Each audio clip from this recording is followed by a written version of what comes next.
स्वामी विवेकानंद एक बात हमेशा बोलते हैं, anything which makes you weak reject it as a poison. भाई ये समय हमारे पास इतना लिमिटेड है, इतने लिमिटेड समय में हम बार बार प्रोक्रेस्टिनेट करते रहते हैं। हमें पता है कि हमें ये करना चाहिए, लेकिन हमारी दिन भर की प्रोडक्टिविटी कितनी रहती है भैया। मुझे पता है कि मैं इस 10 घंटे में अगर पूरे फोकस से पढूं तो हो सकता है रियल एग्जाम में एक सवाल मेरा एक्स्ट्रा बन जाए, लेकिन मेरी प्रोडक्टिविटी रहती है 40%, 50%, डीमोटिवेशन रहता है, इतना सारे थॉट्स रहते हैं, तो मैं खुद ही पीछे खींचता रहता हूं खुद को। तो इसलिए पहला काम तुम्हें आज क्या करना है, पहला काम अभी के अभी करना है, कमेंट सेक्शन में बताना है ऐसी कौन कौन सी चीजें जो तुझे पीछे खींच रही हैं, जो तुझे डीमोटिवेट कर रही हैं, और वो सारी चीजें आज से ही भैया खत्म। अगर वो चीजें तूने खत्म कर दी, यानी वो नेगेटिविटी को तूने खत्म कर दिया, मैं बता रहा हूं तेरी प्रोडक्टिविटी अब से डबल हो जाएगी। And now just imagine productivity double हो गई, तेरे मार्क्स भी क्या हो जाएंगे, पहले से कम 1.5 गुना हो जाएंगे।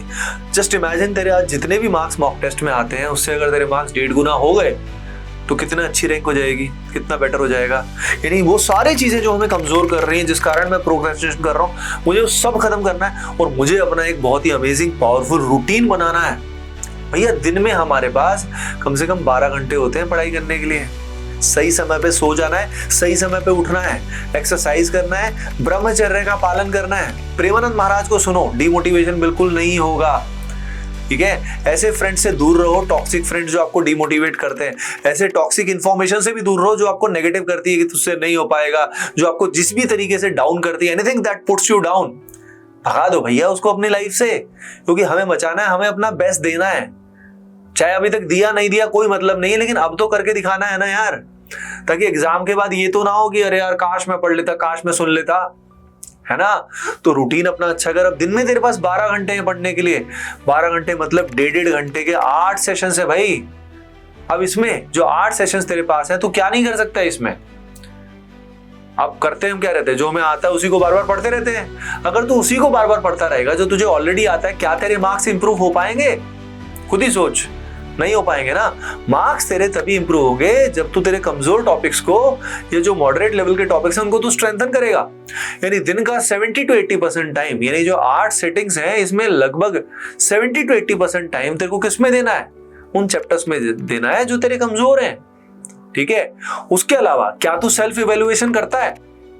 खुद से पूछा कर भाई रोज एंड ऑफ द डे कि मैंने 10 घंटे पढ़ाई की, जितना भी घंटे पढ़ाई की, क्या उससे कुछ मेरा फायदा हुआ? क्या असल में मुझसे कुछ सवाल बनने वाले हैं? अगर मेरी पढ़ाई ऐसी चल रही है जिसमें मैं थ्योरी में फंसा हुआ हूं, प्रैक्टिस नहीं कर रहा हूं, मेरे सवाल नहीं बन रहे हैं, तो मेरी पढ़ाई का तरीका सही नहीं है। तो पढ़ाई इस तरीके से करनी है जिससे मेरी रिवीजन भी हो जाए और जम के प्रैक्टिस कर पाऊं। याद रखना बेटा, प्रैक्टिस से ही होगा। जितने सवाल तू डेली करेगा, तेरे पास 10 से 12 घंटे, डेली तू कम से कम 150 सवाल कर। कौन कौन बच्चा कमिट कर रहा है कि भाई मैं 150 सवाल करूंगा? लाइक कर दे फुल जोश में। भैया तेरे को कोई नहीं रोक पाएगा। सोच, लगभग अगले 60 दिन में तू 10,000 से ज्यादा सवाल कर लेगा। और उसके अलावा मॉक टेस्ट अभी भी नहीं दे रहा है तो भैया बहुत बड़ी गलती हो रही है। मॉक टेस्ट देना शुरू कर, एनालाइज करके कहां पे स्टैंड करता है। पूरे सिलेबस होने का वेट मत कर, वो शुभ मुहूर्त नहीं आएगा, है ना।